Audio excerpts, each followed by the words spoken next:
आजकल इंफॉर्मेशन ही बादशाह है। ये हमारे आसपास की दुनिया को समझने में हमारी मदद करता है। ये हमारे छोटे बड़े फैसलों को गाइड करता है। लेकिन क्या होता है जब ये इंपॉर्टेंट चीज करप्ट हो जाती है? जब हम जो न्यूज कंज्यूम करते हैं वो मिस इन्फॉर्मेशन, सेंसेशनलिज्म और पॉलिटिकल बायस से भरा होता है। यही क्राइसिस आज इंडिया को परेशान कर रही है। एक ऐसा क्राइसिस जो हमारे डेमोक्रेसी की नींव को हिला रही है। हम ऐसे टाइम में रहते हैं जब इंफॉर्मेशन बिजली की स्पीड से ट्रैवल करती है। एक क्लिक से न्यूज पूरी दुनिया में पल भर में फैल सकता है।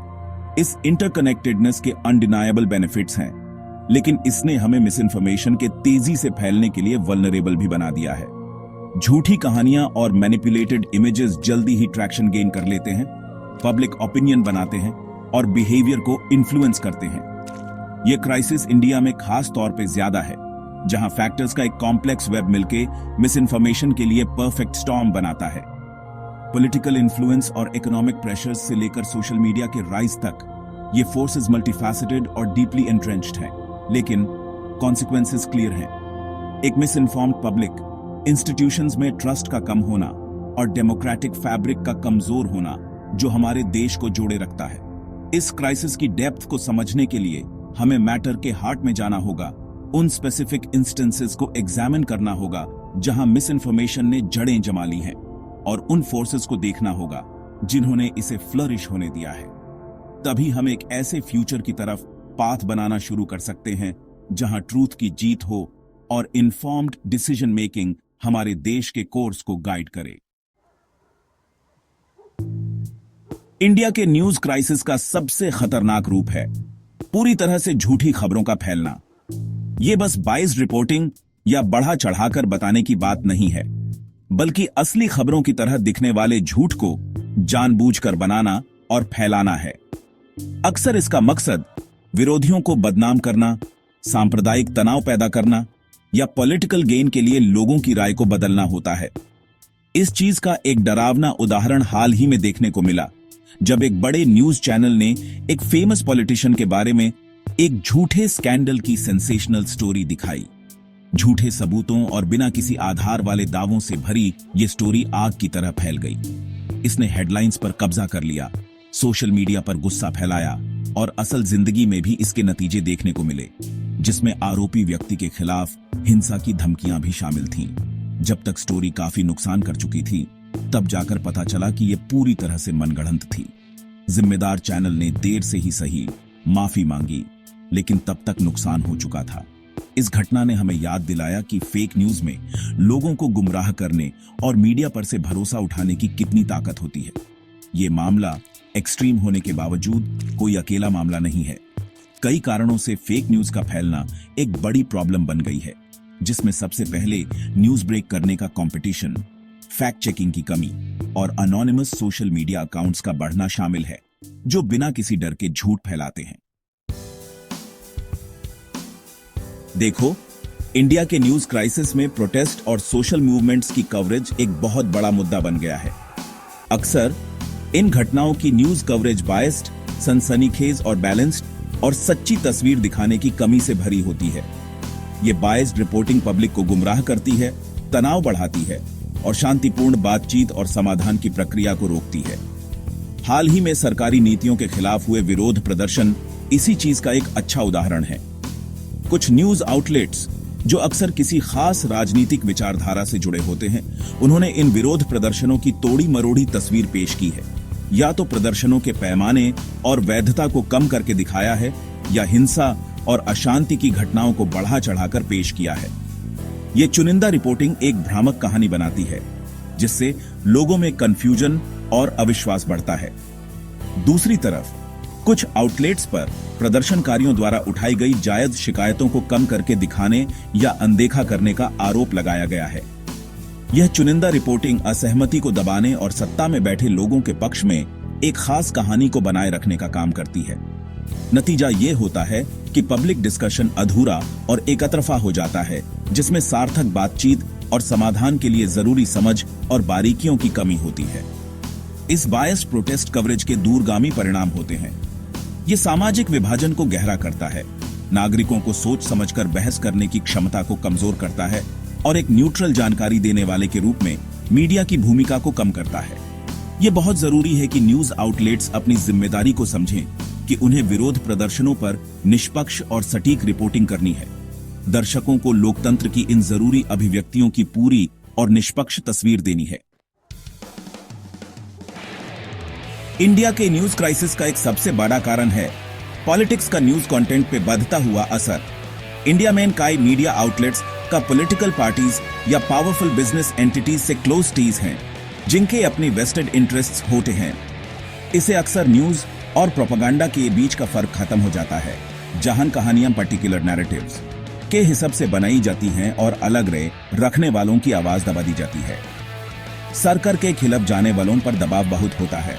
जर्नलिस्ट्स को धमकियां, डर और कभी कभी तो वायलेंस का भी सामना करना पड़ता है अगर वो पावरफुल लोगों के खिलाफ स्टोरीज लिखते हैं। यह डर और सेल्फ सेंसरशिप का माहौल इन्वेस्टिगेटिव जर्नलिज्म और क्रिटिकल रिपोर्टिंग को रोक देता है। पब्लिक को वो इन्फॉर्मेशन नहीं मिलती जिसके थ्रू वो पावरफुल लोगों को जिम्मेदार ठहरा सके। रिसेंट इकोनॉमिक क्राइसिस को कम दिखाना इसका एक बड़ा एग्जाम्पल है कि कैसे पॉलिटिकल इन्फ्लुएंस न्यूज कवरेज को बदल सकता है। मुश्किलों और फाइनेंशियल इंस्टेबिलिटी के बढ़ते हुए सबूत के बावजूद कुछ न्यूज चैनल्स जो रूलिंग पार्टी की तरफ हैं, वो इकोनॉमी की अच्छी तस्वीर दिखाते हैं, कुछ स्टैटिस्टिक्स हाईलाइट करते हैं और अफेक्टेड लोगों की प्रॉब्लम्स इग्नोर करते हैं। जानबूझकर इंफॉर्मेशन को गलत तरीके से पेश करना पब्लिक को गुमराह करता है और पावरफुल लोगों को स्क्रूटिनी से बचाता है। यह पॉलिटिकल इन्फ्लुएंस डायरेक्ट सेंसरशिप या प्रेशर से आगे बढ़ता है। अक्सर यह सब्टल वेज में दिखता है, जैसे कि गवर्नमेंट एडवर्टाइजिंग का सिलेक्टिव एलोकेशन, जिसका यूज कंप्लायंट आउटलेट्स को रिवॉर्ड करने और क्रिटिकल आउटलेट्स को पनिश करने के लिए किया जा सकता है। यह एक अनइवन प्लेइंग फील्ड बनाता है जहां मीडिया इंडिपेंडेंस खत्म हो जाती है और इंफॉर्मेशन का फ्लो उनके फेवर में होता है जिनके पास पावर और इन्फ्लुएंस होता है। इंडिया में कई न्यूज आउटलेट्स के लिए आईबॉल्स और एडवर्टाइजिंग रेवेन्यू का रेस एक रेस टू द बॉटम बन गया है। न्यूज चैनल्स की भरमार और ऑनलाइन मीडिया के उभार ने एक ऐसा कॉम्पिटिटिव माहौल बना दिया है जहां सेंसेशनलिज्म और क्लिकबेट अक्सर जर्नलिस्टिक इंटेग्रिटी पे भारी पड़े हैं। ट्रैफिक और रेवेन्यू जनरेट करने का ये रिलेंटलेस प्रेशर न्यूज रिपोर्टिंग की क्वालिटी और एक्यूरेसी में डिक्लाइन का कारण बना है। आईएसएस कटथ्रोट एनवायरनमेंट में स्टोरीज को अक्सर उनके जर्नलिस्टिक मेरिट से नहीं, बल्कि उनके क्लिक्स और शेयर्स जनरेट करने की क्षमता से जज किया जाता है। यह एक रेस टू द बॉटम को इंसेंटिवाइज करता है, जहां sensationalized headlines, emotionally charged content और अनवेरिफाइड इंफॉर्मेशन को वेल रिसर्च्ड, बैलेंस्ड रिपोर्टिंग से ज्यादा प्रायोरिटी दी जाती है। आईएसएस रेस टू द बॉटम के कॉन्सिक्वेंसेस बहुत दूरगामी हैं। यह पब्लिक ट्रस्ट को मीडिया में निरोध करता है, क्योंकि व्यूअर्स उन्हें मिलने वाली इंफॉर्मेशन के बारे में और ज्यादा स्केप्टिकल होते जा रहे हैं। यह एक ऐसा माहौल भी क्रिएट करता है जहां मिस इन्फॉर्मेशन और फेक न्यूज फ्लरिश कर सकते हैं, क्योंकि ये अक्सर फैक्चुअल रिपोर्टिंग से ज्यादा सेंसेशनल और शेयरेबल साबित होते हैं। रेवेन्यू जनरेट करने का प्रेशर पेड न्यूज पे रिलायंस में भी दिखता है, जहां पॉलिटिकल पार्टीज, बिजनेसेस और इंडिविजुअल्स फेवरेबल कवरेज के लिए पैसे देते हैं। यह प्रैक्टिस न्यूज और एडवर्टाइजिंग के बीच की लाइंस को और ब्लर कर देती है, जर्नलिस्टिक एथिक्स को कॉम्प्रोमाइज करती है और न्यूज ऑर्गेनाइजेशंस की क्रेडिबिलिटी को अंडरमाइन करती है। भले ही खुद से गलत खबरों का सोर्स नहीं है, लेकिन सोशल मीडिया प्लेटफॉर्म्स फर्जी खबरों और बायस्ड कंटेंट को फैलाने में बहुत बड़ा रोल प्ले करते हैं। इन प्लेटफॉर्म्स के एल्गोरिथम्स एंगेजमेंट और वायरलिटी को प्रायोरिटाइज करने के लिए डिजाइंड हैं। अक्सर ऐसे कंटेंट को प्रमोट करते हैं जो सेंसेशनल हो, इमोशनली चार्ज्ड हो और यूजर्स के एग्जिस्टिंग बायसेस के हिसाब से टेलर्ड हो। इससे इको चेंबर्स बनते हैं, जहां लोगों पर ऐसी इंफॉर्मेशन की बौछार होती है जो उनके एग्जिस्टिंग वर्ल्ड व्यू को कंफर्म करती है, चाहे वो एक्यूरेट हो या ऑब्जेक्टिव। रीसेंट इलेक्शंस में मिस इन्फॉर्मेशन का फैलना इस बात का जीता जागता सबूत है कि सोशल मीडिया पब्लिक डिस्कोर्स को इन्फ्लुएंस करने में कितना पावरफुल है। झूठी कहानियां, डॉक्टर्ड इमेजेस और भड़काऊ रेटोरिक प्लेटफॉर्म्स पर आग की तरह फैल जाते हैं, अक्सर स्पेसिफिक कम्युनिटीज या डेमोग्राफिक्स को टारगेट करके। सोशल मीडिया के इस वेपनाइजेशन के रियल वर्ल्ड कॉन्सिक्वेंसेस होते हैं। पोलराइजेशन को बढ़ावा देता है, वायलेंस भड़काता है और डेमोक्रेटिक प्रोसेसेस में ट्रस्ट को कम करता है।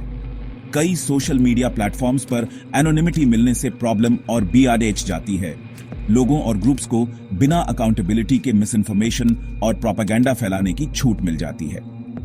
ट्रांसपेरेंसी की कमी के कारण फेक न्यूज के सोर्स का पता लगाना और जिम्मेदार लोगों को उनके नुकसान के लिए अकाउंटेबल ठहराना मुश्किल हो जाता है।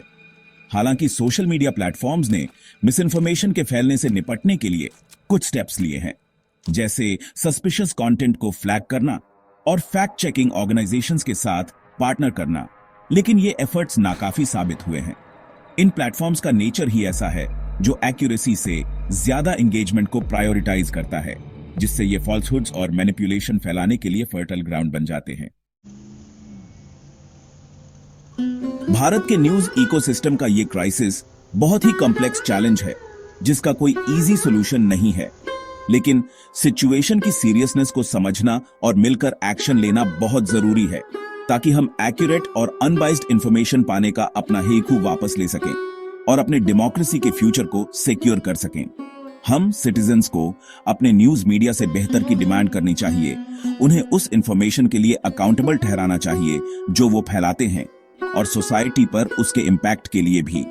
हमें न्यूज के ज्यादा समझदार कंज्यूमर्स बनना होगा, क्रिटिकल थिंकिंग स्किल्स डेवलप करने होंगे ताकि बायस पहचान सकें, इंफॉर्मेशन वेरीफाई कर सकें और अलग अलग पर्सपेक्टिव्स ढूंढ सकें। इसमें इंडिपेंडेंट मीडिया आउटलेट्स को सपोर्ट करना भी शामिल है, जो जर्नलिस्टिक एथिक्स और इन्वेस्टिगेटिव रिपोर्टिंग को प्रायोरिटी देते हैं, चाहे उनकी रीच कम ही क्यों ना हो। इसके अलावा हमें मिस इन्फॉर्मेशन फैलाने में सोशल मीडिया प्लेटफॉर्म्स के रोल के लिए उन्हें अकाउंटेबल ठहराना होगा। इसमें उनके एल्गोरिथम्स में ज्यादा transparency, stricter content moderation policies और फेक न्यूज और हेट स्पीच फैलने से रोकने के लिए प्रोएक्टिव मेजर्स की डिमांड करना शामिल है। फ्री और फेयर प्रेस की ये फाइट हमारे डेमोक्रेसी की सोल के लिए फाइट है। ये मिस इन्फॉर्मेशन, मैनिपुलेशन और उन लोगों के खिलाफ फाइट है जो डिस्कॉर्ड और डिस्ट्रस्ट फैलाकर फायदा उठाना चाहते हैं। ये एक ऐसी फाइट है जिसे हम हार नहीं सकते।